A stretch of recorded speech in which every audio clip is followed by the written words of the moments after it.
Oke, selamat sore. Untuk hari ini kita akan belajar tentang pengetahuan kuantitatif dan pengetahuan umum ya. Jadi supaya memperkuat kemampuan kalian di pengetahuan kuantitatif dan pengetahuan umum. Soalnya hasil TO-nya nih masih rendah-rendah. Jadi kita coba perkuat soal jenis-jenis soalnya.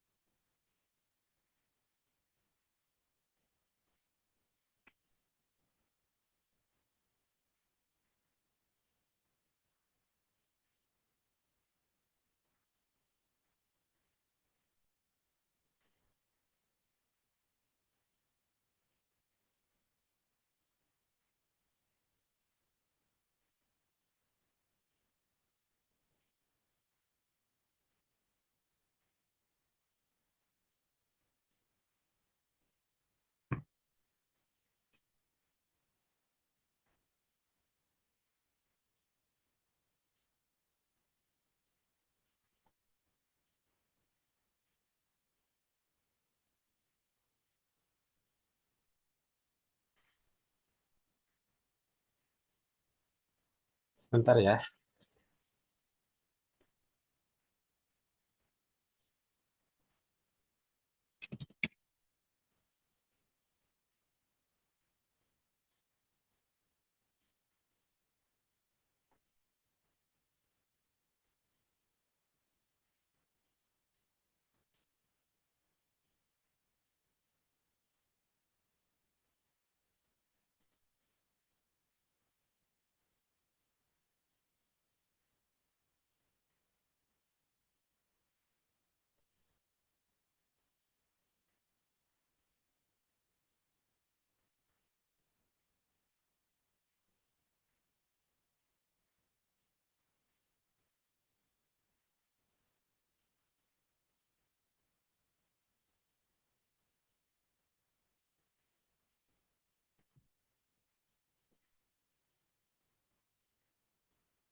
Sebentar ya.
Nah, ini ada beberapa soal sebenarnya yang memang sudah kalian pelajari di pertemuan-pertemuan sebelumnya tentang pengetahuan kuantitatif. Ada juga mungkin nanti yang tambahan-tambahan. Nah, namun Kenapa dimunculkan lagi soal-soal yang pernah dibahas supaya memperkuat kemampuan kalian karena ini dibutuhkan sekali gitu pengetahuan kuantitatif di UTBK yang sekarang. Jadi kalau kalian TO masih kecil, berarti kita harus kuatkan kembali walaupun ini sudah dibahas gitu. Nah, yang pertama, Bu Ani menabung uangnya di Bank EKJ sebesar 800.000.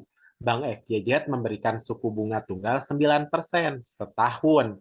Jika besar tabungan Bu Ani saat diambil adalah 920.000, maka lama Bu Ani menabung. Kalian langsung fokus, oh ini bicara tentang bunga.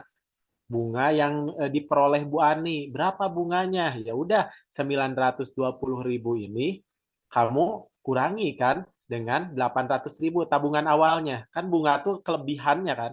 Nah, si bunga ini diperoleh dari mana sih? Si bunga ini diperoleh dari 9%. Dari berapa? Dari 800.000 kan tabungan awal dia. Nah, ini adalah bunga berapa lama? Setahun. Dia inginkan dalam bulan jawabannya. Berarti supaya 1 tahun ini kita tahu per bulannya berapa, berarti kita bagi dulu 12. Karena setahun itu 12 bulan. Untuk kita tahu berapa bulan, kali baru. Kali P. Karena ini udah harga sebulan kan, saat dibagi 12, saat dikali P, kita tahu itu T berapa bulan gitu. Nah, berarti ini 120.000. Oke, kita mulai perhitungannya. Nah, ini nolnya bisa kita coret dulu. 02 di sini, coret. Di sini nolnya coret juga. Nah, ini bisa kita coret bagi 3, dapat 3. Ini bagi 3, dapat 4 kan. Kemudian masih ada yang bisa dicoret, 8 bagi 4, dapat 2. Nah, berarti tersisa ini P dikali 3 kali 2. 6 ya, 6.000. Sama dengan 120.000.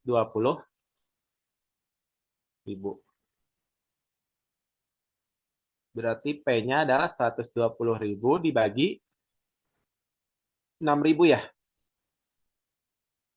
Nah, nolnya bisa kita coret nih. 3, berarti 120 bagi 6. Berarti dapat 20 ya. Udah dapat 20 bulan. Gitu.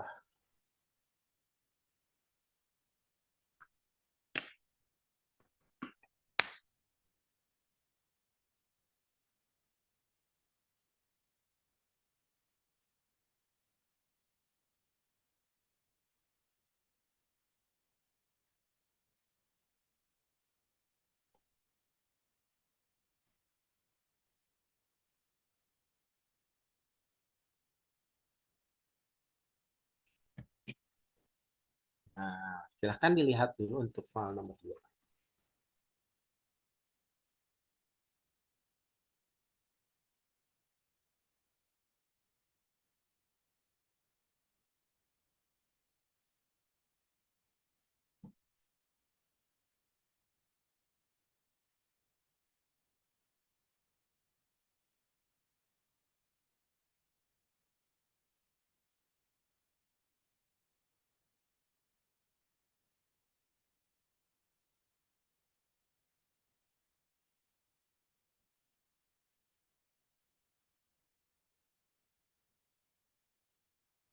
Untuk nomor 2 ini, kita harus tahu hubungan antara sudut. Sebenarnya kalau kita tidak tahu nama-nama sudutnya, kita lihat aja besar bentuknya. Misalkan, ini ada garis nih. Garis kita fokus ke garis yang mana dulu? Misalkan garis yang ini. Nah, berarti garis yang ini itu hubungannya tuh dari ini dan ini. Nah, kan ada sudut dalam berseberangan, luar berseberangan gitu ya. Ada sudut sepihak, dalam sepihak. Nah, sudut dalam sepihak itu jumlahnya 180 gitu. Nah, itu hubungan yang pertama. Jadi kita tulis bahwa 4x ditambah X plus 30 sama dengan 180. Berarti ini 5X tambah 30 sama dengan 180. Berarti 5X-nya adalah, ini pindah, berarti 180 kurangi 30 ya, 150. Berarti X-nya adalah 150 bagi 5, berarti 30 ya. Itu X-nya. Kalau X-nya ketemu, bagaimana nih cara dapat sudut-sudut yang lainnya? Gitu. Nah, kita pakai,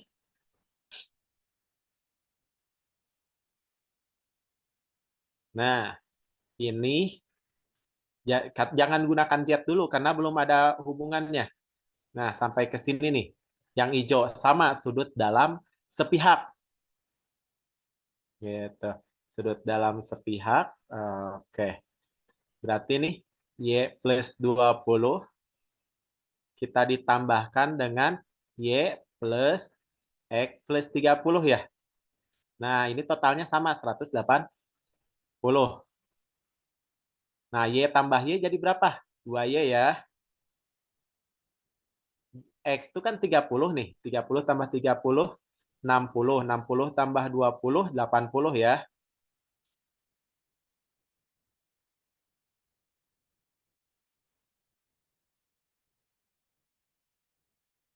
Berarti 2Y sama dengan 80-nya pindah. Dikurangi 80. 180 kurangi 80, 100. Berarti Y sama dengan 100 bagi 2, 50 ya. Nah, X-nya udah.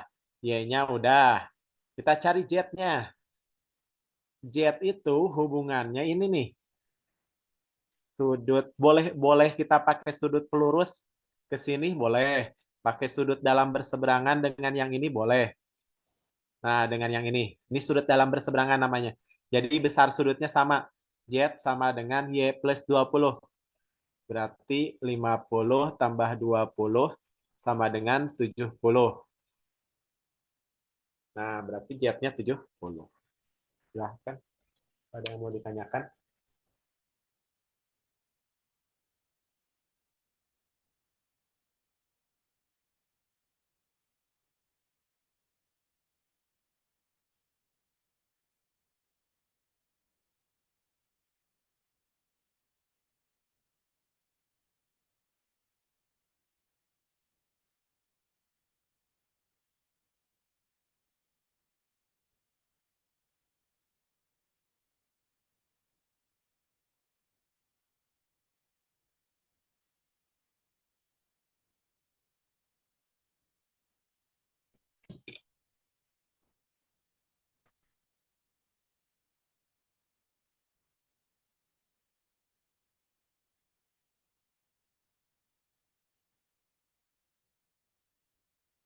Yang nomor dua, silakan kalau ada yang bertanya, bertanya langsung ya di kolom chat. Jadi kalian tuh tidak hanya paham saat menerangkan cuman berdasarkan alur, tapi benar-benar tahap demi tahapnya tuh tahu gitu.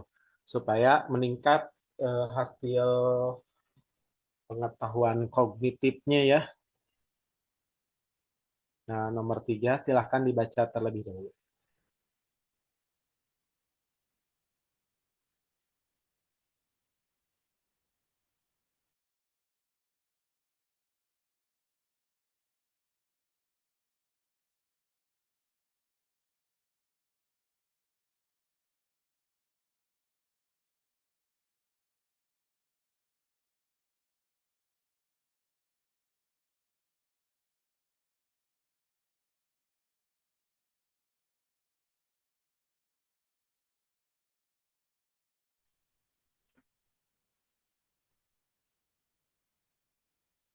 Oke, kita lanjut ya. Ini suara saya hanya terputus-putus tidak ya? Atau saya coba pengen tahu dulu nih, dengan bentuk soal kayak gini, ada yang bisa tahu luas daerah tidak diarsir? Ayo, dicoba dulu ya. Saya pengen tahu kalian bisa gak dengan geometri ini. Tulis di kolom chat ya jawabannya.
Jawab, kita coba bahas ya.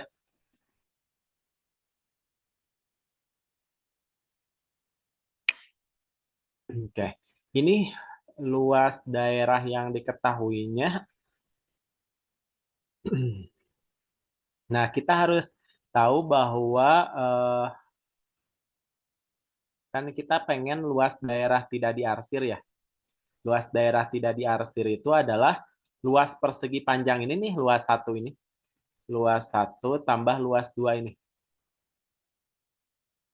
Nah, luas satu tambah luas dua. Nah, luas satu kan luas persegi panjang ya, tapi dikurangi dengan luas daerah yang diarsir ini. Kemudian kita tambah dengan luas persegi. Nah, tapi dikurangi luas diarsir juga ya, yang persegi juga luas dua tuh. Luas persegi kurangi luas daerah diarsirnya. Jadi ada dua luas daerah diarsirnya. Luas persegi gampang banget, dia cuman panjang kali lebar kan. Berarti 6 kali 12. Ditambah luas persegi nih, sisi kali sisi atau 4 kuadrat. Nah, luas daerah yang diarsirnya kan jadi ada dua, dikurangi dua luas daerah diarsir. Berarti ini 6 kali 12. 6 kali 12 itu adalah 72 ya. 72 ditambah 16 dikurangi 2 kali luas daerah diarsir ini nih. Selama dia berputar pada porosnya, diputar bagaimanapun irisan antara si persegi ini dengan persegi panjang ini adalah seperempat dari luas perseginya. Gitu. Jadi kita bisa masukkan di sini, nah jadi dua seperempat ya.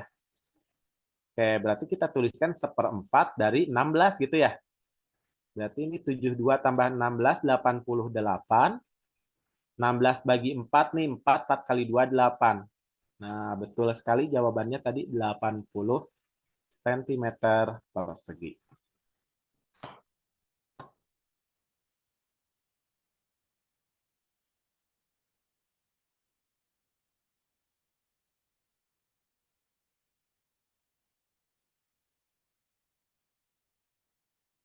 Bentar, saya takutnya ada yang belum ya. Silahkan kalau ada yang mau bertanya dulu, boleh.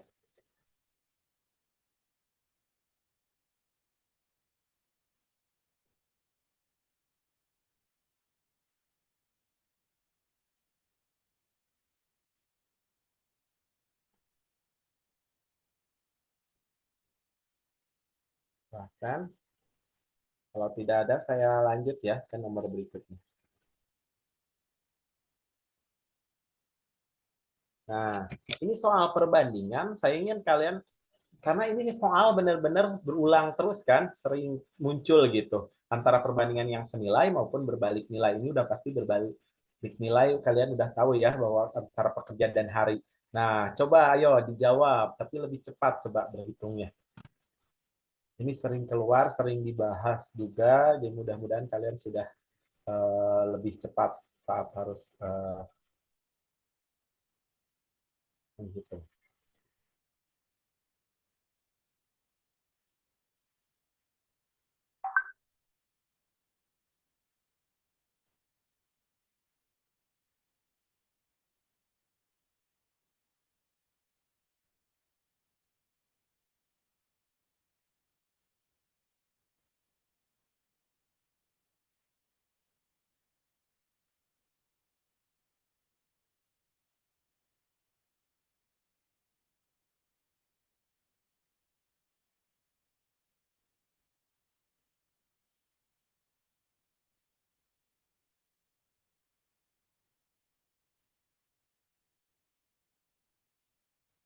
Nah, udah muncul jawabannya. Silahkan ayo yang lain.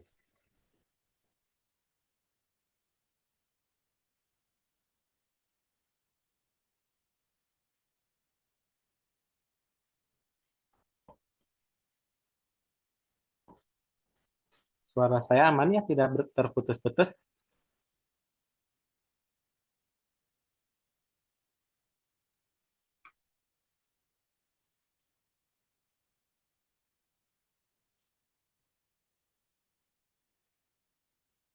Oke, coba kita bahas ya. Ada perbedaan nih jawabannya. Ini ada pekerja, ada hari. Katanya 49 hari itu oleh 64 pekerja. Karena suatu hal, pekerjaan itu harus selesai dalam 28 hari. Jumlah pekerja yang harus ditambahkan. Perbandingannya apa? Lihat, harinya itu berkurang. Pekerja harus diapakan? Harus ditambah supaya selesai tepat waktu. Inilah yang namanya perbandingan berbalik nilai gitu ya.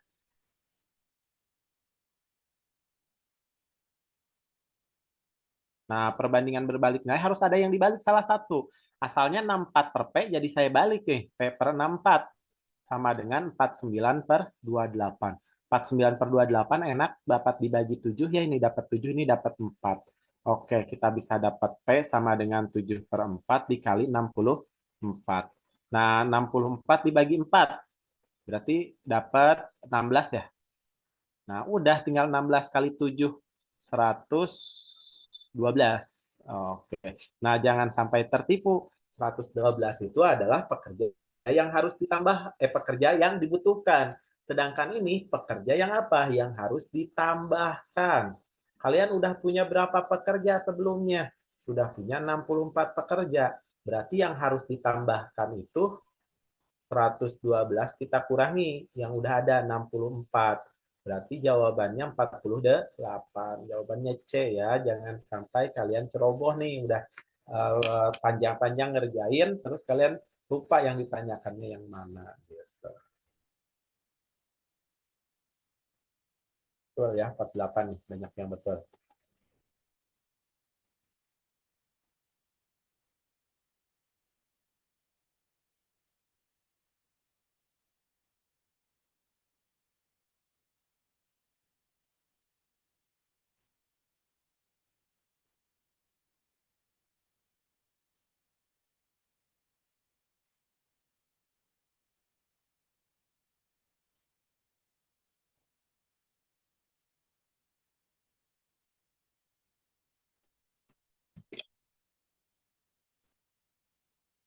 Oke, nomor 5.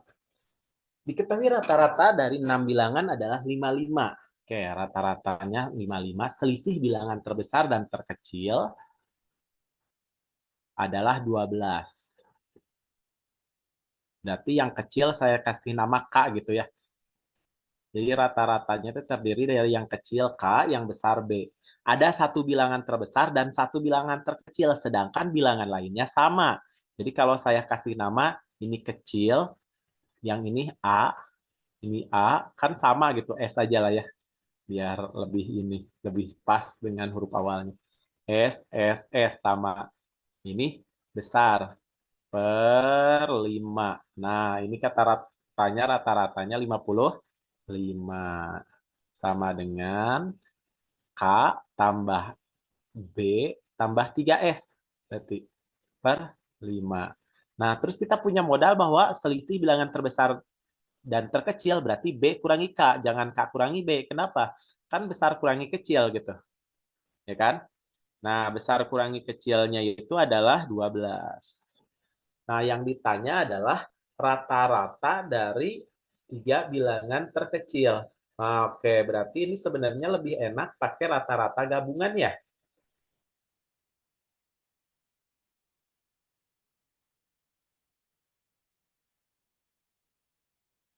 Oh, bilangannya ada berapa? Oh, 6. Oke, saya ganti dulu. Bilangannya ada 6. Salah. Saya lihatnya 5. Untung belum terlalu panjang. Terima kasih ya. Kita pakai rata-rata gabungan aja sekalian ya. Langsung. Rata-rata tiga bilangan terkecil. Oh, tiga bilangan terkecil. Salah. Berarti nih, tadi K ditambah S, ditambah S, ditambah S, ditambah S, ditambah B. Dibagi 6 ya. Berarti dapat K tambah B tambah 4S per 6. Oke, kita punya modal ini juga. Besar kurangi kecil adalah 12.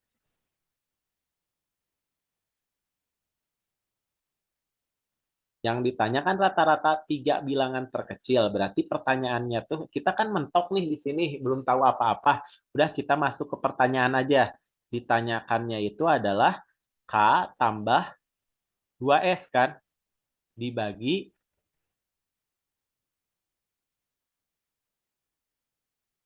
dibagi 3 berarti. Oke, nah pertanyaannya seperti ini. Oke, yang pertama saya munculkan dulu B-nya dihilangkan karena kita tidak butuh B ternyata. Pas kita lihat di pertanyaan yang ditanyakan, kita butuh K sama S saja. Berarti B harus hilang. B hilang dari sini. B sama dengan K plus 12. Dipindah ruaskan K-nya. Oke, pindah ke sini nih. Kita kalikan. Kita substitusikan. Berarti jadi K ditambah K tambah 12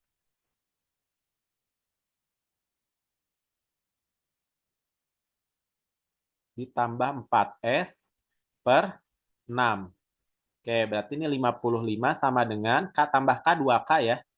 2K tambah 4S ditambah 12 per 6. Oke, kita sederhanakan dulu.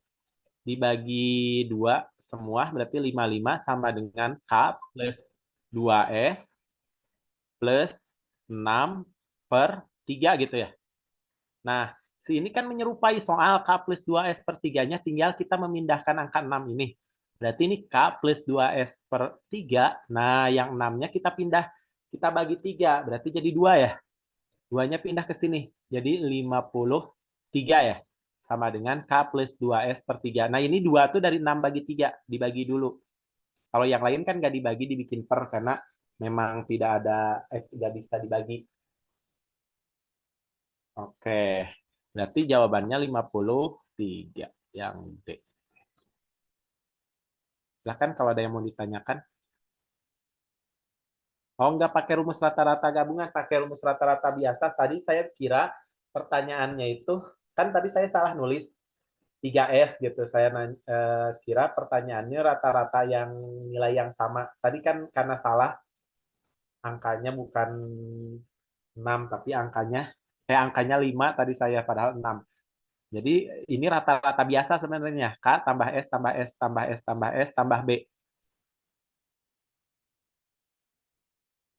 Nah, ini kan ada 6 bilangan ya. Kenapa S-nya ada 4? Kan ada yang terkecil, terbesar, yang lainnya sama. Nah, bagi 6. Saya rapihkan nih, K tambah B. Nah, S-nya ada 4, ditambahin berarti 4S. Udah itu, udah kita mentok dulu nih, berhenti dulu di sini. Tapi kita punya modal bahwa terbesar kurangi terkecil itu 12. Sehingga kita dapat info kalau ini asalnya belum nih, belum dapat info ke sini nih. Yang dikotakin oranye itu belum kepikiran asalnya. Ya udah mentok nih di sini, langsung ke pertanyaan. Pertanyaan tuh rata-rata tiga bilangan terkecil. Berarti yang terkecil tuh kan ini, K, S, S gitu ya. Ditambahin K tambah S jadi K plus 2S. Baginya bagi 3, karena datanya ada 3. Nah ini yang ditanyakan ternyata. Langsung kita balik lagi ke sini ke soal tadi. Tadi kita udah mentok. Oh, kita punya jalan B-nya harus dirubah jadi K karena di soal tidak memerlukan B. Makanya saya bikin nih B min K-nya pindah ruas jadi K plus 12 pindah ruas ke sini. B-nya ganti dengan K plus 12. Oke, berarti B udah hilang nih aman. Rapihkan K tambah K 2K 4S tulis plus 12. Ternyata saya sederhanakan bagi dua semua nih, yang ruas kanan dibagi dua ya. Jadi bukan dibagi dua sih, yang ruas kanan tuh dikali 2/2 mungkin kayak gini. Jadi yang atas dibagi dua, yang bawah nih sama dua yang ini gitu intinya. Jadi intinya mah atas bawah bagi dua gitu, sama aja lah. Ini bagi dua jadi K, bagi dua jadi 2S, bagi dua jadi 6.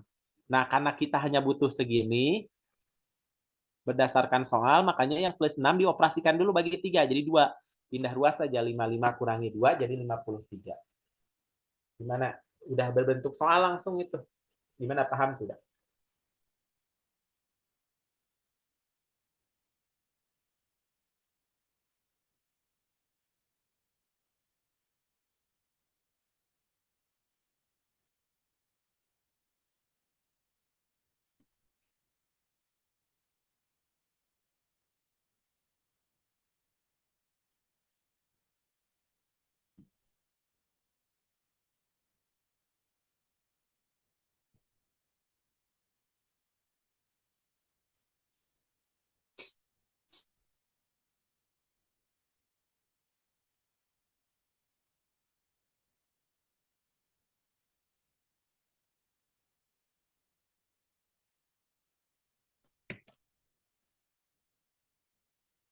Nah, nomor 6 nih, nomor 6 sering nih. Ayo dicoba dulu ah, nomor 6. Dioperasikan yang min 2 pagar satu dulu ya.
Oke, ini udah banyak yang jawab nih. Sekalian saya bahas hampir sama. Kalau ini semua rata, sepertinya udah benar.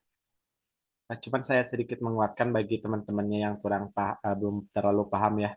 Oke, 3 pagar. P-nya berarti ini ya, min 2, ini Q-nya 1. Berarti 1 dikali, eh, P-nya ini, Q-nya ini. Berarti P-nya negatif 2, 1 ditambah negatif 2 dikurang 2. Berarti 3 bintang. Nah, ini kita hitung dulu nih, jangan sampai keliru, hati-hati. Ini adalah pengurangan ya. Nah, berarti ini min 2, min 2 dikali 1 kurangi 2 min 1 min 1 kurangi 2 min 3. Berarti 3 pagar min 5 gitu ya. Bentar, ini perkalian ya. Oke, kita kasih kurung dulu ya.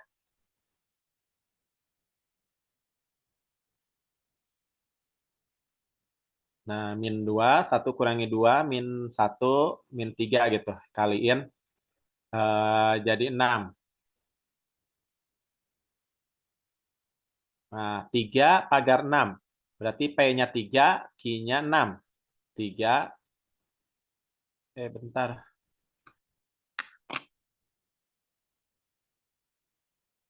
Bentar, ada kesalahan. Oke, 3 pagar min 2 pagar 1. Oke, yang ini ya. Saya rapihin dulu bentar ya. P-nya negatif 2 dikali Q-nya 1 tambah negatif 2 dikurangi lagi 2. Berarti ini 3 pagar negatif 2. 1 kurangi 2 kurangi 2. Berarti jadi min 3 ya. 3 pagar kaliin 6 ya. Oke, lanjut. P-nya 3,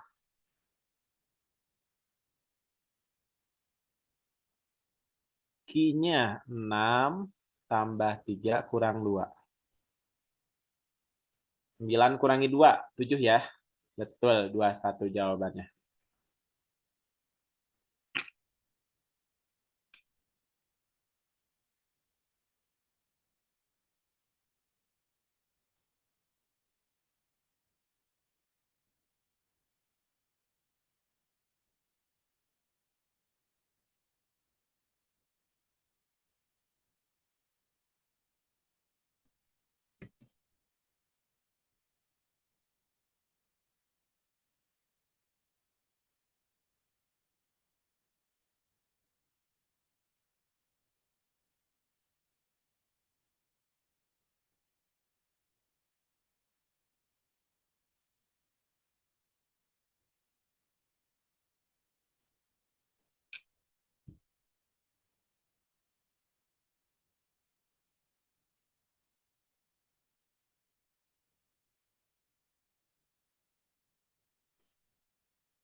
Oke, nah ini integral substitusi namanya.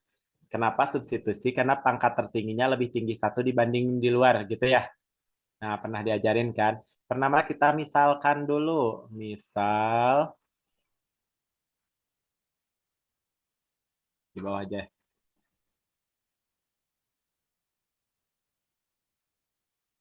Misal U sama dengan X kuadrat tambah 4X min 32. Berarti turunannya kita turunkan DU per DX. Berarti 2X plus 4 gitu ya turunannya. Masih ingat kan? Turunan itu pangkat pindah ke depan. Kemudian tambah 4. Oke, kita masuk ke soal ini. Integral X plus 2. Ini U pangkat 4 ya. DX itu apa? Ini pindah DX ke kanan ya. 2X plus 4-nya pindah ke bawah. Jadi DU per 2X plus 4. Oke. Ini kan hampir mirip nih. Bisa kita coret asal sama. Berarti supaya sama gimana caranya? Oke. Duanya saya keluarin ya. Tersisa X plus 2 ya. Nah, sama persis kan bisa kita coret ya.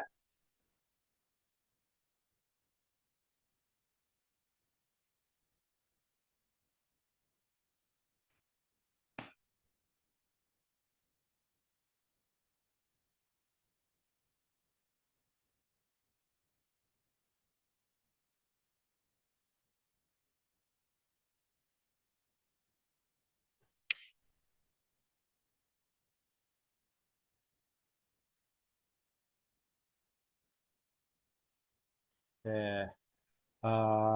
Ini setengah integral U pangkat 4 DU gitu ya. Karena udah dicoret nih X-nya. Gimana ngintegralin? Pangkatnya tambah satu gitu kan ya. Jadi pangkat 5. Nah, sepernya seperlima yang udah ditambahin.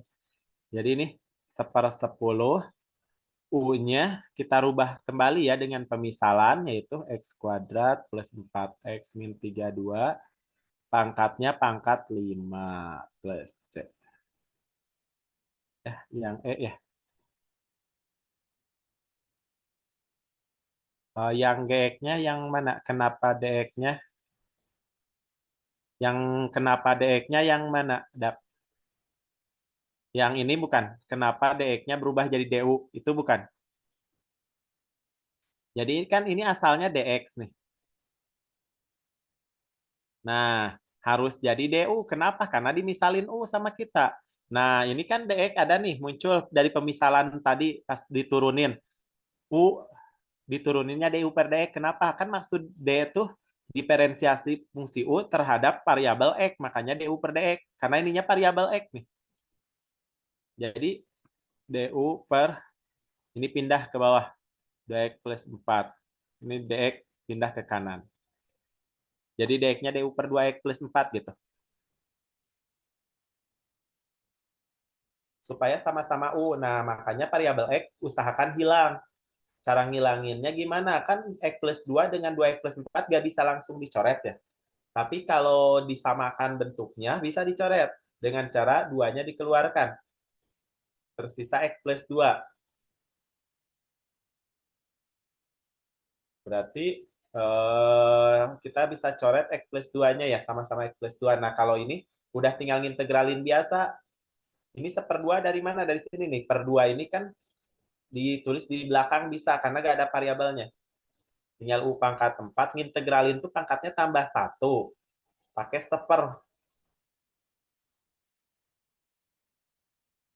seperlima U pangkat 5. Jadi 1/10 ganti lagi U-nya dengan pemisalan.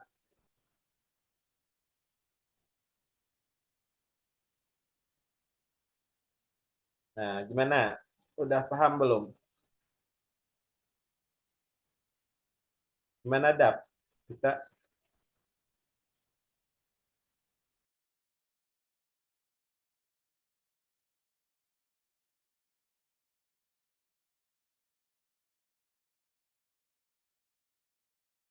sambil dilihat lagi. Itu ada berapa baris kan? Ada 5 baris. Nah, baris kemana yang masih membingungkan? Kan ada satu baris, dua baris, tiga baris, empat baris, lima baris. Boleh sok. Baris mana yang pengen diulang?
Jadi integral tuh ada integral biasa. Kalau integral biasa di saat dia tidak ada perkalian, tidak ada pembagian kayak gitu.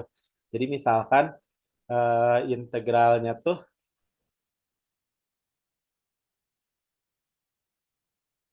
nah integral biasa itu kayak gini, integral x pangkat 3 min 2 per x kuadrat min 5 dx misalkan ya. Nah ini integralnya biasa, dia hanya kurang dan tambah gitu aja gitu. Jadi ini bisa dirapihkan dulu, semua di atas dulu. Nah, ini pangkat min 2 karena naik ke atas. Integral tuh gimana? Pangkatnya tambah satu, jadi tambah 4. Nah, bikin sepernya, seper pangkat yang udah ditambah. X-nya tambah satu, min satu ya, seper min satu. 5 diintegralin jadi 5x. Nah, ini tinggal dirapihkan aja gitu ya. Ini integral biasa. Ini ada perkalian, lihat. Nah, di perkalian ini kalian fokus ke pangkat tertinggi dari masing-masing suku ini nih. Nah, ini kan pangkat tertingginya pangkat berapa? Ini pangkat 2. Ini pangkat tertingginya pangkat satu yang di luar. Jadi ada yang disebut sesuatu, ada yang bukan sesuatu. Si sesuatu tuh yang pangkatnya ini nih kayak ini, dipangkatkan tinggi pangkat 4 atau pangkat 5 gitu. Atau ada akarnya, akar x kuadrat plus 4x min 3. Nah, ini sesuatunya nih yang di bawah hijau. Si sesuatu ini harus lebih satu dibanding yang di luar. Nah, ini pangkat 2. Lebih satu kan dari yang di luar pangkat satu gitu. Nah, ini integral substitusi namanya. Saat integral substitusi, yang harus dilakukan itu adalah, nah, yang harus dilakukan memisalkan si sesuatu tadi. Misalkan x kuadrat plus 4x min 32. Kenapa harus diturunkan? Supaya muncul dx dan du. Karena kalau kita mau memisalkan soal ini dalam variabel x diseret ke variabel u, berarti kan namanya juga substitusi, integral substitusi, memisalkan dengan variabel u. Jadi tidak boleh muncul lagi huruf x. Makanya du itu harus muncul dx. Caranya gimana? Ya dengan diferensial. Karena U itu kan turunannya DU per apa? Kenapa per DX? Karena variabel yang dituruninnya X. Kalau ininya Z, ya DU per DZ nanti nulisnya. Gitu. Karena ini X, berarti DU per DX turunannya.